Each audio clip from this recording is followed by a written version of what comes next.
કરી નાખ્યો છે. ડુંગળી લીધી છે અને આ લીધું છે મેં દહીં.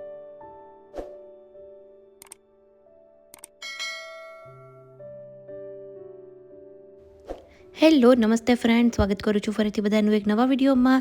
તો નવા વિડીયોની શરૂઆત શનિવારના દિવસે સવારથી જ કરી છે. આજે સવારે નાહ્યા પહેલાં જ હેરમાં ઓઇલ કરું છું. હેરમાં ઓઇલ હું બહુ ઓછું કરતી હોઉં છું અને કરતી હોઉં ત્યારે થોડી વાર રહી અને તરત જ વોશ કરી નાખતી હોઉં છું, કેમ કે મને ડેન્ડ્રફનો પ્રોબ્લેમ છે. જો વધારે ઓઇલ રાખું ને તો પછી ઇચિંગને આવતું હોય છે. અને આમ બી મને ડૉક્ટર્સે કીધેલું જ છે કે જ્યારે બી હેર ઓઇલ કરવું હોય ને તો થોડી વાર હેર ઓઇલની મસાજ કરી અને અડધો 1 કલાક રાખીને તરત જ વોશ કરી નાખવાનું.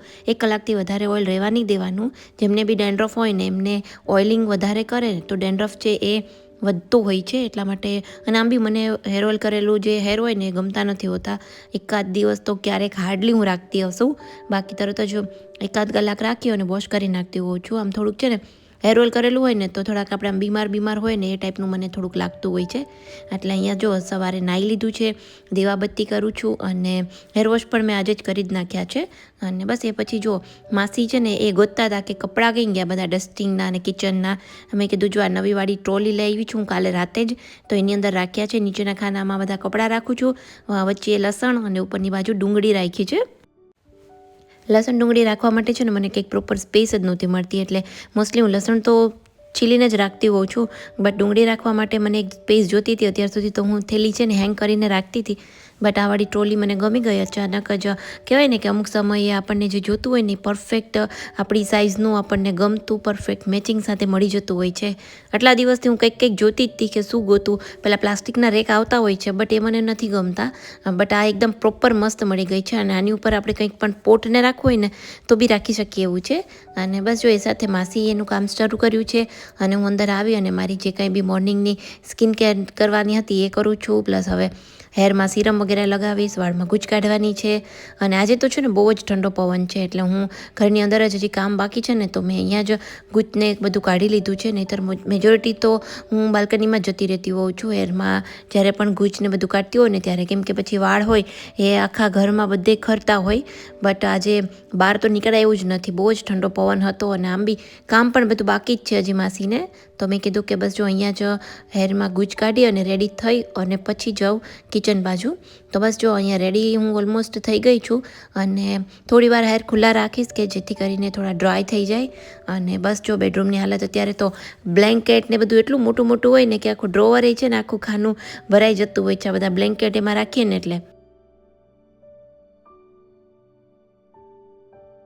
એક નવા વિડીયોમાં તો આજે છે ને બહુ જ ઠંડી છે, હદ વગરની ઠંડી છે અને પવન એટલો બધો છે કે વાત જ ના પૂછો. અમારે ઉપર ટેરેસ ઉપર અમે જે ઝાડ રાખેલા છે ને પાડી ઉપર રાખ્યું હતું એક, તો નીચે પડી ગયું હતું અને લકીલી કોઈ હતું ને એટલે સારું થયું ગલીમાં, નહીંતર વળી કોઈની માથે પડી જાત તો થોડા હેરાન થાત.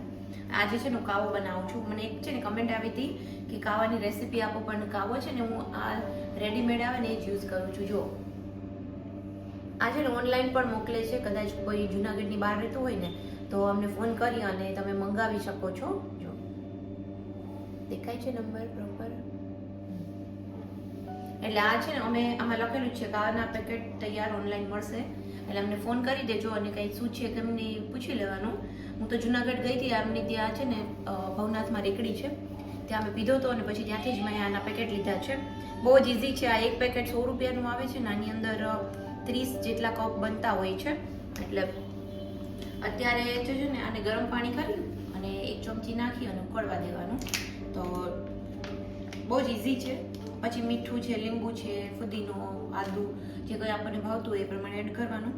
રાહને પીવો છે અત્યારે એટલે હું બનાવું છું. જો તો આ કાવો છે ને એ મેઇનલી વર્ક કરતો હોય છે શરદી ઉધરસ માટે, અને અત્યારે તો શિયાળાની સિઝનમાં જરૂરથી પીવો જ જોઈએ, કેમ કે મારા સનને મેં એકદમ ડિફરન્સ મેં એનામાં જોયેલો છે. એને બહુ જ ઉધરસ થઈ ગઈ હતી અને કફવાળી ઉધરસ હતી, આખી રાત ઉધરસ ખાતો ક્રિસમસની આજુબાજુ. બટ જ્યારથી કાવો સ્ટાર્ટ કર્યો છે ને ત્યારથી શરદી નથી ઉધરસ. દિવસમાં લગભગ 2 વખત તો પીવે જ છે મિનિમમ, પણ ક્યારેક તો 3 વખત એ પી લેતો હોય છે. એટલે આ વખતે મને એમ લાગ્યું કે આવાળી જે ટ્રીટમેન્ટ છે ને પ્રહન માટે બેસ્ટ છે. એક તો એક ભાવતી વસ્તુ મળી જાય અને શિયાળામાં તો કાવો પીવો એમ પણ આપણી જે બોડીને હેલ્થ માટે ખૂબ જ સારું ગણાય છે. એટલે જરૂરથી છે ને આ વસ્તુ લેવી જોઈએ. તો જો બસ કાવો છે 5 મિનિટમાં બની જાય છે. આ કપની અંદર છે ને મેં લીંબુ અને મીઠું નાખ્યું નાખી દીધું છે. આની અંદર ફુદીનાના ટુકડા પણ નાખી શકાય, આદુ ખમણીને નાખી શકાય, બટ પ્રહારને એ બધું નથી ભાવતું એટલે હું ખાલી લીંબુ ને મીઠું 2 જ વસ્તુ નાખું છું. અને બસ જો કાવો ઉકળી ગયો છે, બસ ઓનલી 2-3 મિનિટ જ ઉકાળવાનો હોય છે. સો બસ ચાલો હવે જો પ્રહારને આપી અને બાકીના જે કામો છે એ શરૂ કરીશું. આપણે લેડીઝને કેવું હોય ને, એક કામ મૂકીને બીજું કામ મૂકીને ત્રીજું કામ, એક પછી એક કામો નવા આવ્યા જ કરતા હોય છે. નવા તો શું, રૂટીન કામમાંથી જ આપણે ઘણીવાર તો ફ્રી જ ન થતા હોય. જો પ્રહારનું સૌથી પહેલાં મારા હસબન્ડનું કિચનમાં મારે બ્રેકફાસ્ટ ને બધું કરવાનું, પછી હું કંઈક મારું કરતી હોઉં, એ પછી પ્રહારનું ચાલુ હોય, રજાનો દિવસ હોય કે ના હોય. આજે તો પ્રહારને જો કે રજા છે, શનિવાર છે એટલે 1 by 1 હવે પ્રહારનું ખતમ થશે ને ત્યાં પાછું મારું લંચ ચાલુ થઈ જશે. લંચ પહેલાં અહીંયા માસીએ કપડાં થોડાક રાખ્યા છે કે જેમાં મોસ્ટલી બધા છે કિચનના નેપકિન્સ છે તો એકસાથે બધા ધોયેલા છે, તો એ બધા ફોલ્ડ કરી અને રાખી દઈશ. અને થોડા ઘણા કપડાં છે કે જે સુકાતા હતા, સાથે પ્રહારનો યુનિફોર્મ ને બધી વસ્તુ. અને આવાળી ટ્રોલીમાં જો નીચેના ખાનામાં મેં આ બધા નેપકિન્સને રાખ્યા છે, કેમ કે મોસ્ટલી બધા શું હોય, ડુંગળી, લસણ અને બટેટા રાખતા હોય છે, બટ અમારા ઘરમાં બટેટા બહુ ઓછા ખવાય છે. હું લગભગ 1 કે 1.5 કિલો જેવા બટેટા લાવી હોઉં સાથે, તો કદાચ મારે 1.5 મહિનો શું, અઠવાડિયું 10 દિવસ તો આરામથી ચાલતા જ હશે, કેમ કે અમે લોકો એટલા બધા હરેક શાકમાં બટેટા નથી નાખતા હોતા એટલા માટે. અને બસ જો પછી મેં ચણા બાફવા મૂક્યા છે અને વાલોડ છે એકચ્યુઅલી, વાલોડના દાણા કાઢીને રાખ્યા છે. અમારા પેશન્ટ કાલે આપી ગયા હતા તો બધી જ મેં સાફ કરી, તો એક આખો મોટો વાટકો ભરાણો છે. એટલે આજે એનું શાક બનાવવાનું છે અને સાથે બનાવવાનું છે મારા માટે બાજરાનો રોટલો. છેલ્લા 10 દિવસથી હું બાજરાનો રોટલો બનાવવાની પ્રેક્ટિસ કરું છું. હું કરતી જ રહેતી હોઉં છું ફ્રિકવન્ટલી, બટ વચ્ચે થોડા દિવસ મેં બંધ કરી દીધું હતું. મને આવડી ગયું છે, બટ કહેવાય ને કે 10-15 દિવસ, મહિનો સુધી જો એકની એક વસ્તુની પાછળ પડી જાઉં ને, પછી એ વસ્તુ ક્યારેય ના ભૂલાય. એટલે હું છેલ્લા 10 દિવસથી એવરી ડે બપોરે રોજ એક રોટલો બનાવું છું. પછી જેવો થાય એવો હું ખાઈ લેતી હોઉં છું, બટ ધીમે એમાં ઇમ્પ્રુવમેન્ટ જોવા મળે છે. અને કહેવાય ને, કોશિશ કરને વાલો કે કભી હાર નહીં હોતી. મારું એવું જ છે, જ્યાં સુધી મને કોઈ વસ્તુ શીખવાની મારી પેલી હોય ને ઈચ્છા, અને એ વસ્તુ શીખી ન લો ને ત્યાં સુધી મને આમ ચેન ન પડે. અને રોટલો એક વસ્તુ એવી છે કે મને બહુ જ ભાવે છે. કદાચ બપોરે મને એવરી ડે રોટલો આપે ને કોઈ, તો બી હું ખાઈ શકું, ડિપેન્ડ્સ કે કયું શાક છે એના ઉપર. એટલા માટે મને એમ થયું કે હું શીખી જ લઉં, એમ કે નહીંતર મારે શું, કોઈક ને કોઈક ફેમિલી મેમ્બર્સમાં ઘરે આવે ને એની વેઇટ કરવી પડે, કાં પછી માસીને કહેવું પડે.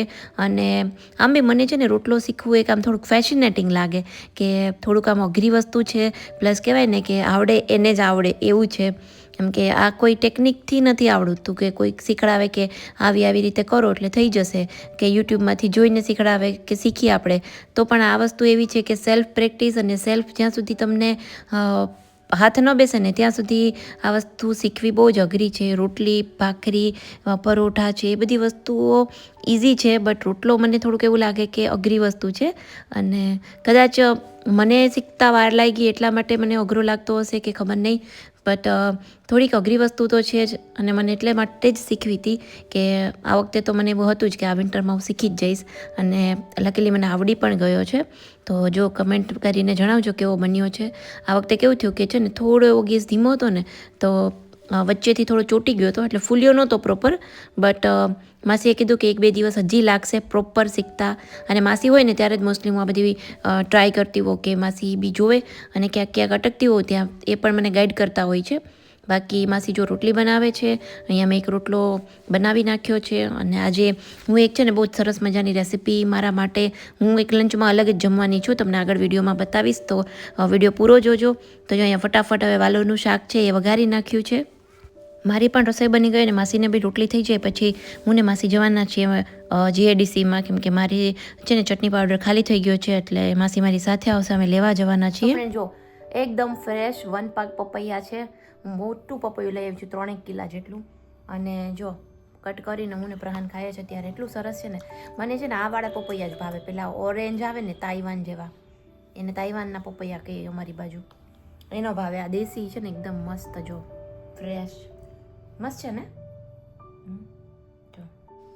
તો આ છે મારું આજનું લંચ. જો બપોરે જે મેં રોટલો બનાવ્યો તો હમણાં એને ચોડી નાખ્યો છે, અને એની સાથે છે ને લીધું છે ડુંગળી કાચી, અને અહીંયા લીધું છે દહીં ઉપર થોડોક મેં એક ચોંક લગાવ્યો છે રાઈ ને જીરાનો નોર્મલ.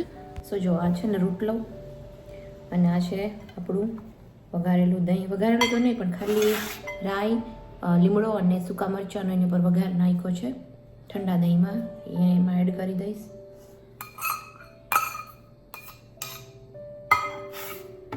અને છે આ ચોપ ડુંગળી એ એડ કરી દઉં.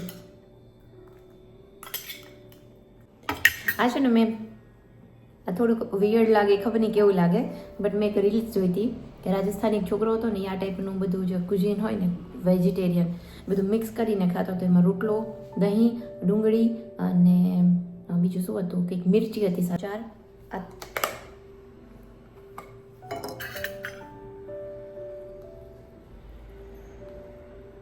જો આ છે એ હું સાઈડમાં લઈશ. તો જો આ બધું મિક્સ કરી લઈએ. આનું દહીં, રોટલો, વાવ. મને એવું લાગે છે કે આ છે ને સમર ફૂડ છે. સમરમાં આવું ખાવાની મજા આવતી હશે, વિન્ટરમાં ખબર નથી, પણ જોઈએ કેવું લાગે છે. ચાલો. તો જો ફ્રેન્ડ્સ, આ ખરેખર એટલું સરસ કમ્ફર્ટિંગ ફૂડ હતું ને, ખરેખર એકદમ મસ્ત મજા આવી ગઈ. દહીં અને રોટલો અને સાથે ડુંગળી અને આ બધી વસ્તુ.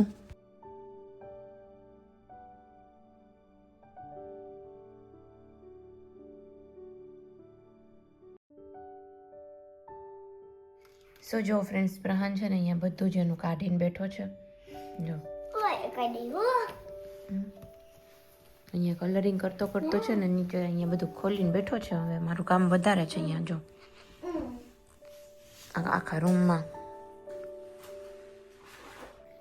સો બસ જો ફ્રેન્ડ્સ, પ્રહાને છે ને બધું જ અહીંયા પથારા કરીને બેઠો છે અને બધું એનું જે કંઈ બી ડ્રોઈંગને છે બધી બુક્સ જોવે છે, જૂની બુક્સ કાઢે છે અને ડ્રોઈંગ કરે છે. 3 દિવસ છે ફ્રી. આજનો દિવસ તો જતો રહ્યો, હવે સન્ડે અને મંડે 2 દિવસ હજી સાચવવાના છે. તો કંઈક આ બધી વસ્તુ કાઢીને બેસે તો સારું, કે એટલો એને સાચવવો ઇઝી પડે. બાકી નાના મોટા મારે કંઈ પણ કામ હતા એ મારા આજે કમ્પ્લીટ થઈ ગયા છે. પ્લસ આજે મારે છે ને મરચું સાવ જ ખાલી થઈ ગયું હતું, ચટણી. તો એ હું ને માસી બપોરે લેવા ગયા હતા. આવીને પછી જમ્યા અને બસ થોડી વાર પછી રેસ્ટ કર્યો અને બાકી છોકરાઓ સાથે ટાઈમ પાસ કર્યો છે. પ્રાણે પણ જમી લીધું છે અને આજે મને અત્યારે કોઈ જમવાની ઈચ્છા નથી. અને આજે બપોરે મેં જે જમ્યું છે, જે લંચ કર્યું છે, ખરેખર એટલું સરસ, એટલું કમ્ફર્ટિંગ ફૂડ હતું ને. રોટલો અને દહીં એકદમ બેસ્ટ ફૂડ છે. અને કોઈ જ પ્રકારનું અત્યારે મને હેવીનેસ નથી લાગતું. ઓઇલ ઓછું લીધું હતું તો એકદમ મસ્ત મજા આવે છે, લાઇટ ફીલ થાય છે. અને ખરેખર ટ્રાય કરજો આ રીતના થોડું ઘણું વઘાર ઉપર કરીને દહીં નાખેલું, બહુ જ મજા આવી જશે. આ રીતે મારે કાલે છે ને દહીં અને ભાત પણ ટ્રાય કરવા છે. સો બસ ચાલો ફ્રેન્ડ્સ, જો આપણે આ વિડીયો અહીંયા જ એન્ડ કરીએ. વિડીયો ગમ્યો હોય તો વિડીયોને લાઇક કરજો, શેર કરજો, ચેનલ પર નવા હોય તો ચેનલને સબસ્ક્રાઈબ પણ જરૂરથી કરજો. જલ્દીથી મળીશું એક નવા વિડીયો સાથે. ત્યાં સુધી બાય બાય, ટેક કેર.